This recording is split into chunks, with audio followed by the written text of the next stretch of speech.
Welcome to Dementia Friendly Prince George's County, Maryland Northern Sector webinar series for caregivers. Today's topic is Taking Charge of Your Brain, presented by Dhruti Patel, sponsored by Prince George's County Government and the Department of Family Services. Good evening, everyone. It's very nice to be here among all the wonderful dementia community here and the caregivers. So I'm very excited to talk about this topic, mostly because I think there's a lot to talk about and uncover about brain. Many times when I have conversations with my student participants about brain, I hear a bit of a dissatisfaction in terms of I'm born with my brain and I can't do anything about that. Now, it may be true to some extent, but there are so many things we can do to take care of our brains to keep it healthy, engaged, and expansive as we move forward in life. I also want to preface here is that I know many of you might be engaged in a caregiving type of a role with dementia, in the realm of dementia and Alzheimer's disease. So if you are one of those people, brain health also becomes extremely important aspect to learn about in more of a way of preventative care. So I'm extremely excited to take you through the process about the brain health and how you can take charge of your brain the way you're gifted with. All right, so just a quick snapshot. We are with the University of Maryland Extension, and all our university programs are open to everyone within our community. We do not, discriminate based on all these categories you see here: race, color, sex, gender identity, or expression, sexual orientation, marital status, age, and so forth, as you can see here. So we want to be an inviting learning space for everyone in our community, which also includes you. All right, so I'm gonna go through this really quickly. There are three main aspects that we are going to look into when it comes to brain health. One is the attitude towards the brain health and taking care of your health, and the approach we can take to be able to take care of our brains very well.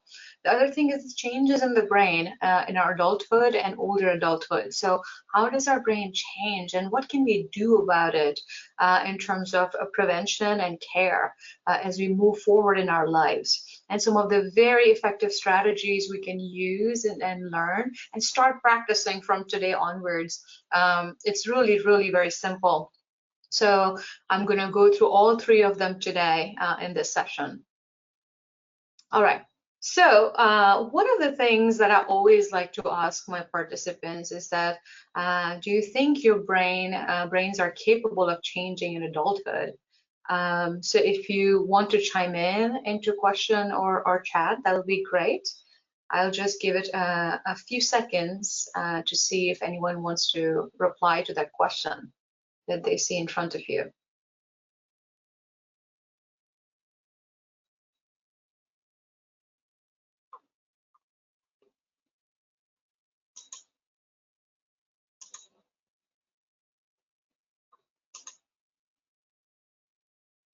Oops, sorry. I'll move forward with it. So many times whenever I pose this question in the past, what I hear people talk about is that after adulthood, my brain is set. I can't change anything about it. However, the newer neuroscientific principles and theories have taught us that it's actually not true. Although our structure of our brain, is developed by the age of 25, we continue to change our brain as a result of our experiences that we experience throughout our lives. So even when we are in our 70s or 80s, we are capable of changing our brain. That phenomena is called neuroplasticity. Neuro meaning something to do with brain. Plasticity is moldability of the brain to adapt to the environment that we are in. So the great part about this that tells us is that we do have a capability of taking charge of our brain and taking care of itself, right? And so, yes, there are many different ways we can actually, address this, and that's what we're going to look into right now. one thing I want you to use the lens for this session especially is to have a positive outlook towards the brain health, because as I mentioned to you before, many times when we think about aging, we think of aging and brain health in a very negative light, but it doesn't have to be. Even though our brain starts to change as we age, there are so many things we can do to continue to have a sharper, more cognitive brains that we are born with. And so aging is extremely normal process, our bodily process. And everyone is aging since the time they're born. So we are all aging together. Also, the idea of health span versus lifespan. This is a newer term. In the research, you start hearing more and more, but rather than looking at the quantity of life, we look at the health of our lifespan. Meaning, how healthy are we in the lifespan we are going to live? And so changing that lens from looking at just the quantity, we are now also looking for quality in whichever time span we get to live in this world. And so the idea with brain health is also to have a good health span with your brain. Also, I want to highlight that as I told you, aging is inevitable in general, but there are so many things we can do to prevent it. So the idea would be to develop a preventive protocol in your life, which I'll share with you, that can ensure that you are able to manage your brain as best as you can. So remember these two words, prevention and maintenance, right? Those two are key factors here. Overall, we know for sure through the scientific investigation is that when we pay close attention towards nutrition, exercise, and lifestyle and social aspects of our overall life, we tend to see very positive influence on our brain. However, if done negatively, it can negatively impact our brain health too. But these are some of the very important things that we can start taking charge of, whether it comes to our food, whether it's us moving, and some of the lifestyle component that we can adapt, and meaningful interactions and connections in life. All of those things can actually help you create a better brain health for you. All right, so let's start with changing the brain. So we are going to get a little sciencey. I love bringing science into regular conversation because it just lets you know a little bit more about who you are and what's going on in your little brain or your body in general. And so I want you to pay, close attention to the two, terms you see on the right side of the picture. Overall, our brain is a fantastic little organ that does so much. Every part of our brain is beautiful, and it is extremely working very hard for us to live the life that we want without us even realizing many times. But I want to especially emphasize these two parts of our brain for today. One is called hippocampus, which is this little area that is pointing almost near the center, or almost behind our nose, which is actually a memory center of our brain. It does way more than that, but I just want to keep it simple. It's meant for learning and memory. There's a big portion of its job. The other part that I also want to emphasize here is called frontal lobe. So think of it as a forehead, behind the forehead part of your brain, right? This is also extremely beautiful part of a brain and mostly seen in advanced mammals, and among humans, we have the most developed part of the brain as this cortical region, or the frontal, area of our brain. It's very special because this part of the brain is what actually makes us do good things in the world, contribute in the world, supporting each other, encouraging each other, having control over our emotions and emotional impulsivity, right? Also making good judgments for our decisions, right? Judgments are very much part of our life. We are constantly making judgment from one option to another, right? It's not just limited to the world we see, but also the little decisions that we try to make. So, all those things are actually very much associated with this frontal part of our brain that is right behind your forehead. So general, what we see with the age is that there is this general changes in the size of these two parts of the brain that we start to notice. Now, again, I also want to emphasize as we move forward with these changes in the brain is that not everyone will go through this. Not everyone will have the same pace of change or the kind of change that will happen. We are extremely unique people, right? Nobody is like us in this world. And so I want you to know that just because I'm saying this means that you are bound to have this. It's not the case. What I'm trying to show you is a phenomena that we start to observe a little bit more as we are getting older after, 25, 35, and then the later. So we start to see a little bit of changes in these two parts of the brain. And I'm going to tell you what all that means in a second.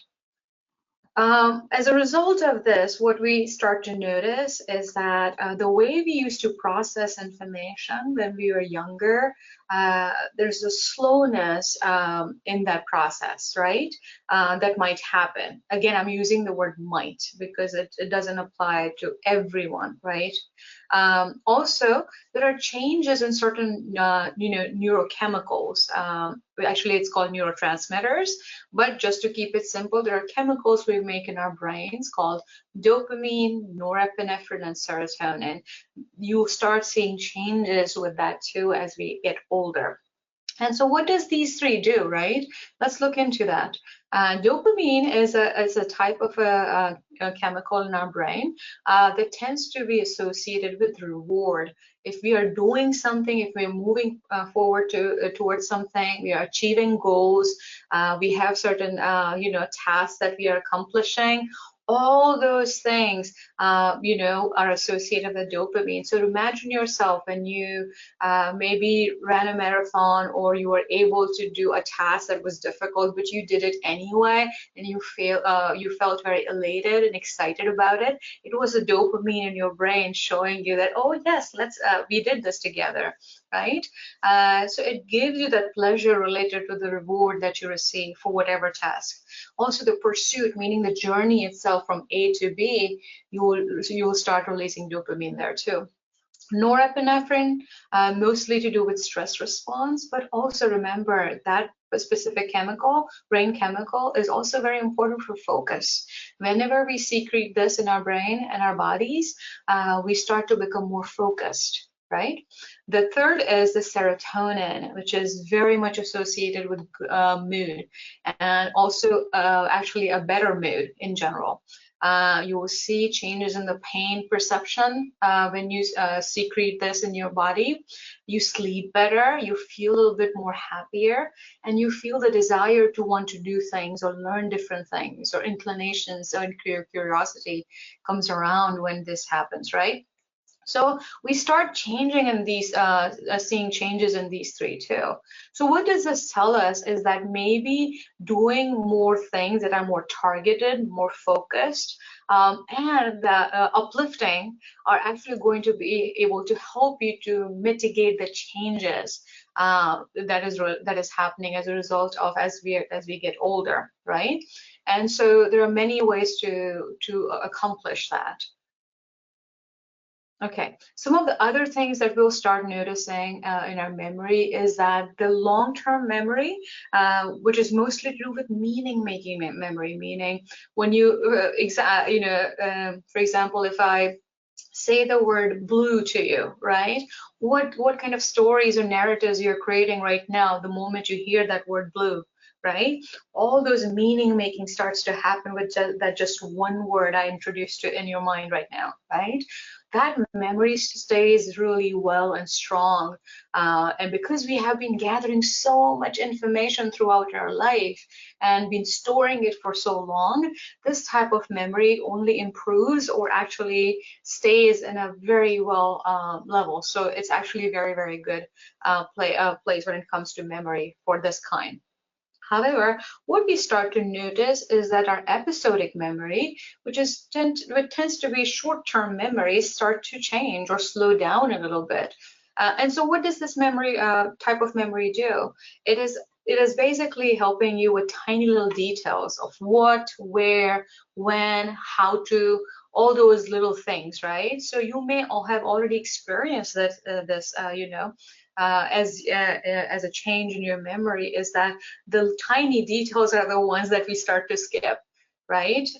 So, just to become more aware of it, there are definitely many different ways you can ingrain habits to actually ground these type of memory too. And we need a completely different session just for memory, but I can't, include all of them in 1 hour. But just wanted to plant a seed of curiosity in you to learn more about memory in general.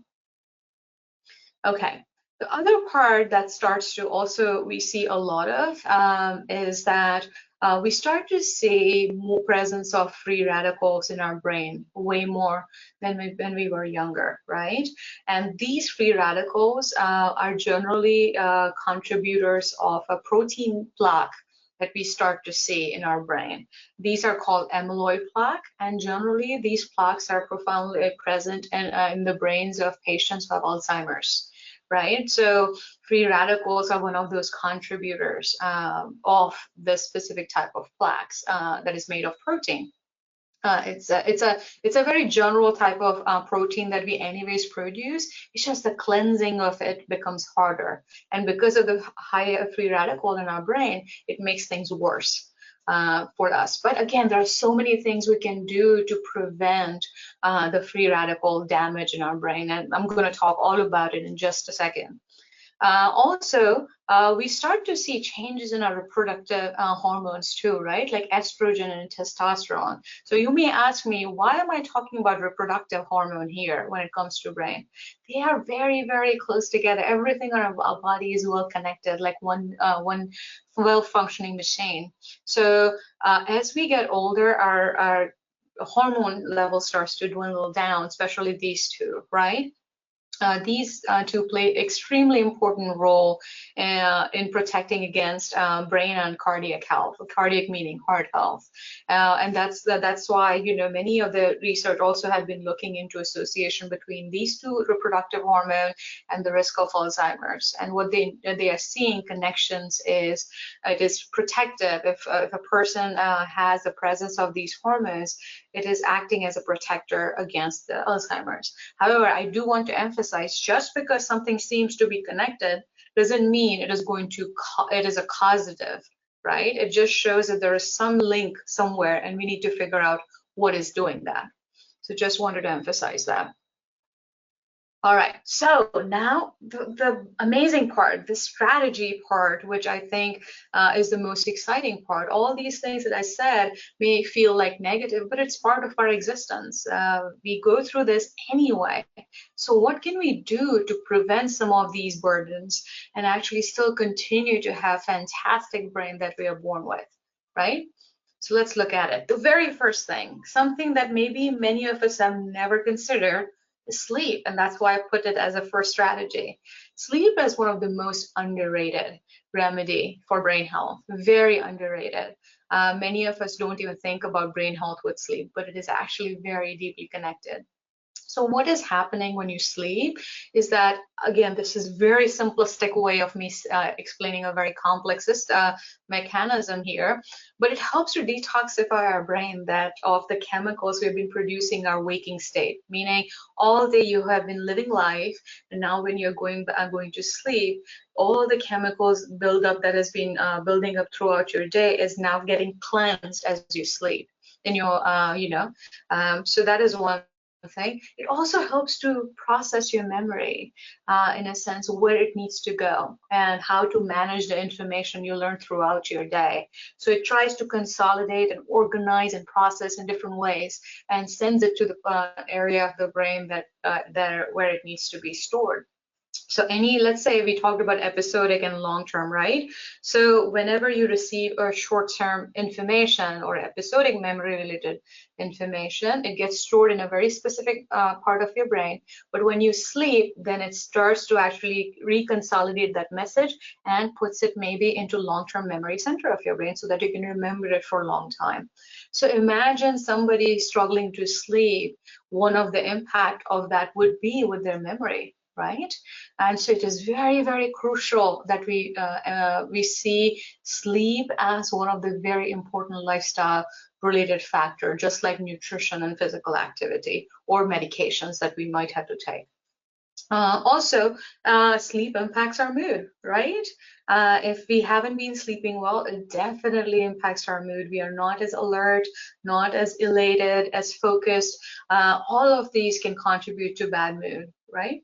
It also impacts our immune system overarchingly. If we don't sleep well, we start to see that we get minor flu, we get sick very quickly. All of these things are very much part of the sleep-related problem. It can be one of the contributing factor, but definitely is. It also impacts our sleep, our focus, right? If we are not able to sleep well, we won't be able to focus as well. Let's look at some other things. Some of the ways we can sleep better, and I hope you're taking down notes now at this point, is to prioritize your sleep as one of the health rituals, just like you eating well, or you are, going to move or exercise, or prioritizing your social connections with your loved ones. I hope sleep becomes the very next factor that you prioritize as a ritual. Think about your circadian rhythm, right? And for those of you who are maybe working at nights, of course, this is going to be much challenging. And again, the sleep can be its own session, and I wish I could talk more, but I want to be mindful of the time here. Try to, more of the evidence in the scientific community is showing some really good evidence in terms of getting exposure to the sun first thing in the morning as being a very good circadian rhythm setter. So if you're exposed to the sun for a few minutes when you wake up and you're, looking outside to the brighter day, most likely your brain is already registering and creating the circadian rhythm for you. One of the very good, wonderful faculty with Stanford and podcaster, Dr. Andrew Huberman, has a full protocol on actually just this aspect of sun exposure and rituals around it. So you can absolutely look him up on YouTube. He's a fantastic resource when it comes to brain health. He's a neuroscientist, by the way. Also, avoid caffeine and nicotine, any kind of stimulants that is going to interrupt with your sleep. Try to keep it away around that time. Also, alcohol sometimes disturbs our sleep too. I get told by my students all the time is that even though I can go to bed quickly, I still have very disturbed sleep. So if you are one of those people, try to time your alcohol consumption based on that too, and try to avoid it as best as you can. And one of the very important things to remember is don't stay in bed if you're awake. Yeah, remember our brain is a pattern recognition and pattern making machine. So if you stay in bed awake, what it tells you is that I'm allowed to stay awake in bed, right? But if you moved away from the bed and then came back only to sleep in the bed, your brain will say, or try to recognize this kind of stimulus as bed is for sleep and rest, right? And so try to not do that. If you ever feel like you're wide awake in the bed, get up. Don't turn on the light. Keep the dim light. Go to maybe couch and just listen to some soothing music that can make you relax. Don't pressure yourself to try to go to bed. Just focus on relaxation. Eventually, you will get tired and you'll fall asleep, and then or getting close to sleep, and then you can go to bed and go and take a rest there. But just create the space for bed as a place to rest. Also, this may be a little bit harder, but try your best to do this, is avoiding confrontational interactions or that is close to bedtime. Why? Because confrontations will spike your stress response, and stress response and sleep don't go well together. And so try to not, engage in those type of conversation at nighttime, because it's just going to keep you up thinking about that. Also, avoid news or debates or social media exposure, because many times you hear negative, type of messaging that is going around, and there's a lot going in the world right now, and so that can keep you out of worry. And so Again, that can cause a stress response, increased stress response, and that can disturb your sleep. And so avoiding these types of messaging is excellent idea. The next one is lights out, meaning play with the light. Right now, when I'm sitting down, I have a dim yellow light turned on. I'm not using my fluorescent light, which mimics our sunlight in general sense. As you're getting close to evening, start changing your lights to dim yellow lights, because that automatically tells your brain that it's time to wind down and start to relax a little bit. Right? If you use white light or fluorescent light, what's going to happen is that because it mimics sunlight somewhat, you will still think of it as, it's still time to stay awake. And so using, non-fluorescent light is the key here. Also, if you're someone who uses their phone, like many people, try to change the screen tone to warm light on your TV screens, your phone. All those are very easy settings to try to explore. So try to turn them into warm light so that blue light is not interfering with your sleep. All right, let's get into food. So this is, again, one of the most evidence-based approach, when it comes to brain health, one of the most evidence-based approach when it comes to brain health. So I'm going to list down a couple of very important things that is going to help you to aid better brain health or prevent aging brain, right? Very first one is omega-3. You can find omega-3 in salmon, flax seeds, krill, chia, kiwi, and walnuts, and many more. The idea with the omega-3 is there are a plethora of really positive scientific literature that talks about diet rich in omega-3 has a positive association with a good brain health. It has shown to improve cognitive health, meaning brain health, cognitive processing, memory, as well as actually delay in Alzheimer's onset too.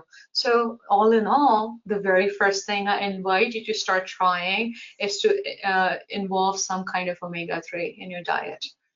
Through these sources, you can also rely on supplement if you want, but always start with your food first. I always encourage that.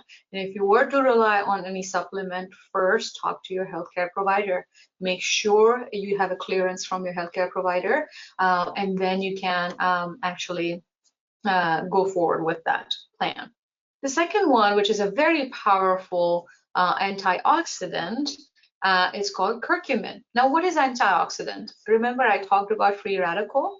Antioxidant is a key to manage your free radical in the brain. So now you see what's happening. Omega-3 and curcumin and flavonoids that you see here are powerful antioxidant that actually starts to bind to free radical and, for lack of better word, simplified word, I'm going to say destroy it or reduce it.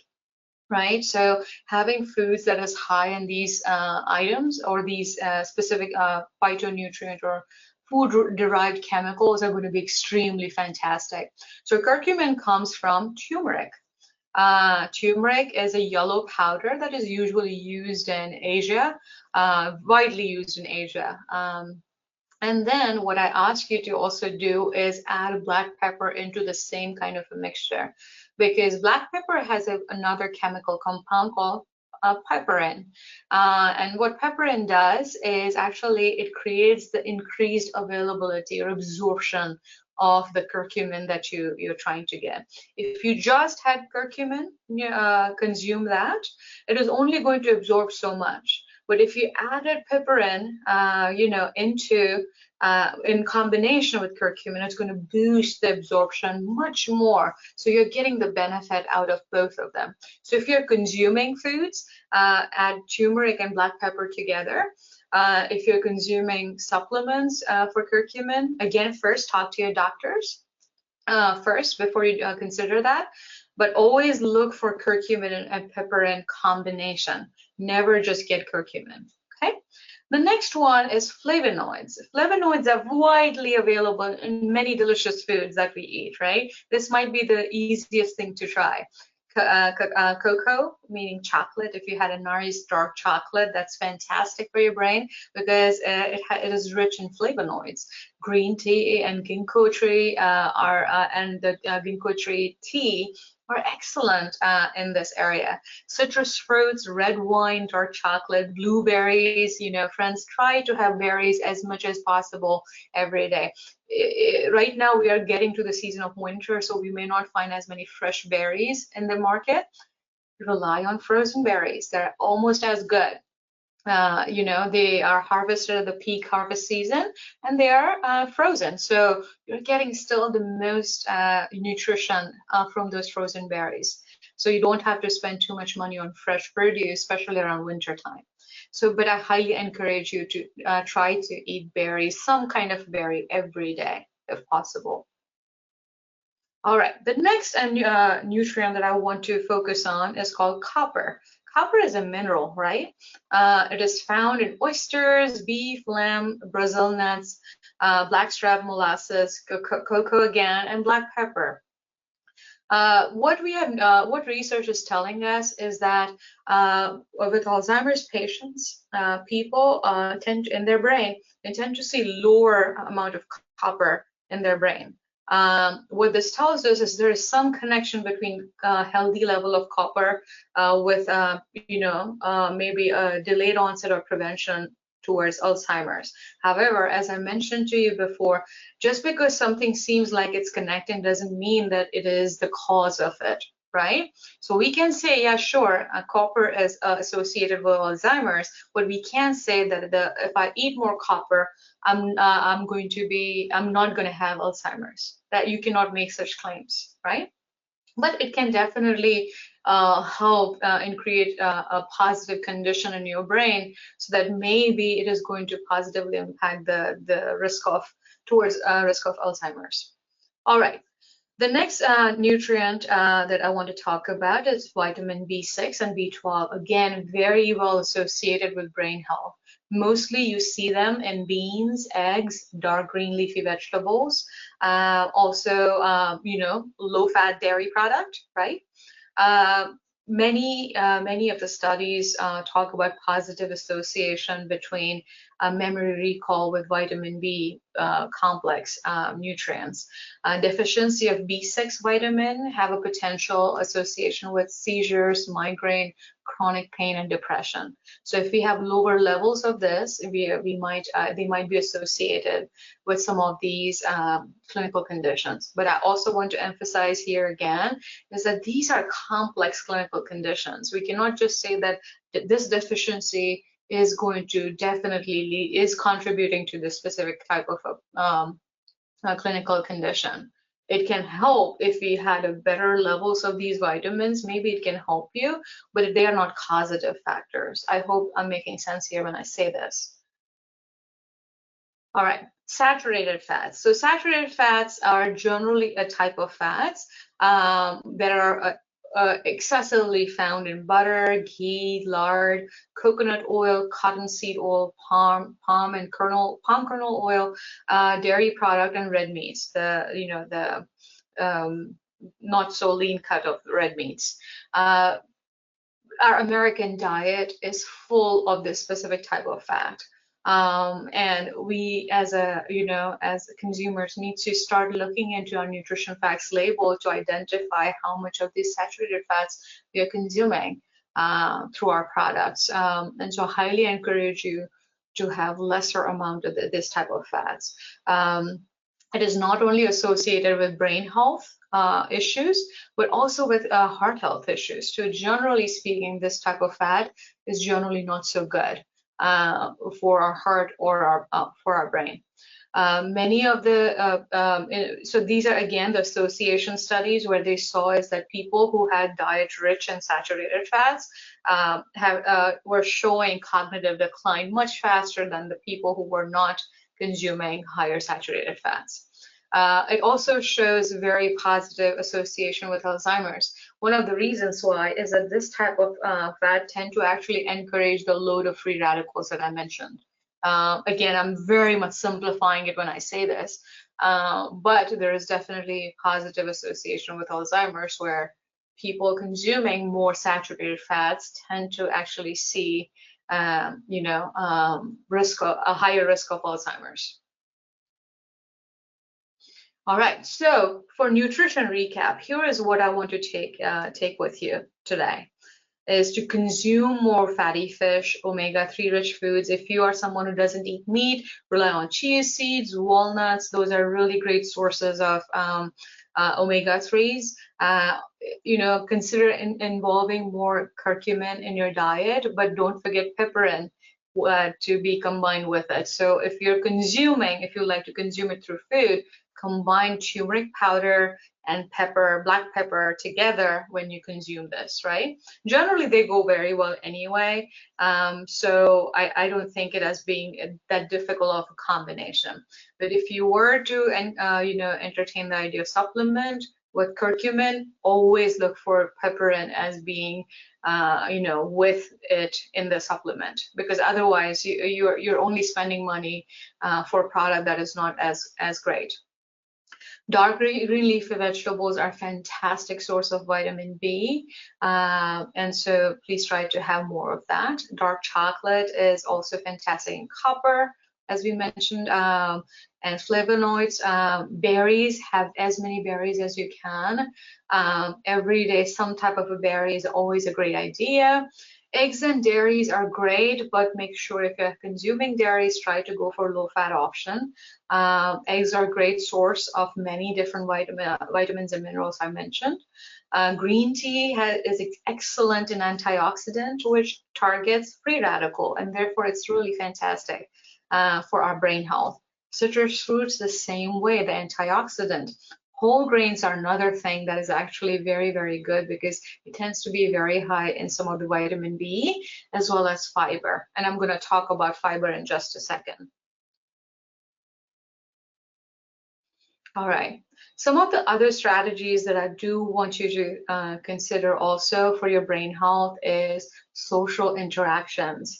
Believe it or not, we are social creatures, and one of the hardest things that we can experience is isolation, which we have, haven't we? During pandemic, so many of us felt isolated, and we took big brunt of it through that suffering that everyone in the world actually suffered together. And so we know that social interactions are extremely important for our health, especially our brain health. Our interactions helps us to actually develop communication, bonding, right? The feeling, I talked about serotonin, that also gets secreted as we actually have these meaningful connections, right? Overall, social connections are also very important for our mental health. And so that is also, I hope that you prioritize that for your brain health.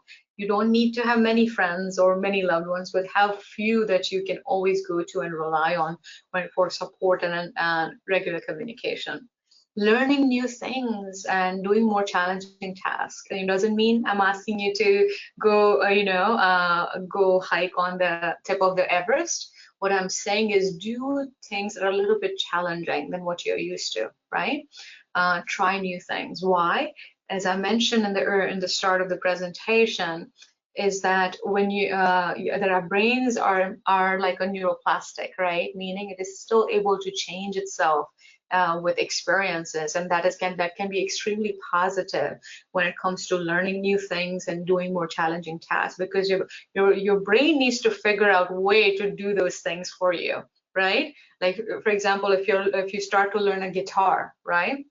Or want to learn French, conversational French, or something like that, your brain has to corroborate and calibrate itself to be able to help you do that. That all those things are going to create some change in your brain, even as an adult, an older adult. And so those are fantastic way to keep our brain more engaged. Stay away from smoking. Generally speaking, smoking isn't good for us. All of us know. I know it's harder to not for those who struggle with it, but do your best. Engage in the strategies that can help you stay on course with smoking cessation. Regular routine checks are extremely foundational way to stay on top of your health in general, and that also involves your brain health. Consult your doctor, before making any drastic changes. Like I talked about supplements, right? Talk to your doctors first before you do that. Any kind of lifestyle change too. If you're trying to make very abrupt changes in your life, it's always a good idea to consult a professional first. Talk about your medication, how they interact with the kind of lifestyle you're trying to achieve to have a better brain health, right? Many times drug interactions are very common. And so that's why I said to you if you were to consider any supplement, always talk to your doctor, because you never know. It may actually interact with your existing medication, and you may stop getting the benefit of the medication that you should be getting benefits from. Manage your sugar and blood pressure well. Just like anything else, if you're diabetic or if you're hypertensive, it's extremely crucial you maintain those level on a healthier line that is recommended by your healthcare professional. So it's very, very important. What is good for your heart is good for your health. See, it's so simple, right? Whatever you're doing for your heart to keep it healthy and strong, it is actually going to work for your brain too, and vice versa. So overall, following these things are actually a classic way to take care of your body in general. Exercise is extremely important when it comes to actually taking care of our brain. There are many, many amazing studies that has come up in last couple of decades, which talks about significance of movement, any kind that you can, right? Anything will do. I always like to say that when it comes to diet and exercise, the best one, whenever I've been asked, which is the best one, I always say the one that you will stick to. Right? And so find different ways of moving. If you're someone who loves to walk with your peer or loved one and just go for a hike, do that. If you enjoy biking, do that. If you like swimming, go do that. In whichever form you decide to move is going to help you nonetheless. Although there might be superior way of doing exercise. There are some studies that also talks about resistance training being also very, very helpful for our brain health too. So try to mix it up if you can. Get more active in general is always a great idea. Manage healthier weight. If you are able to do all the things I just mentioned thus far, you will be almost successful in managing your weight.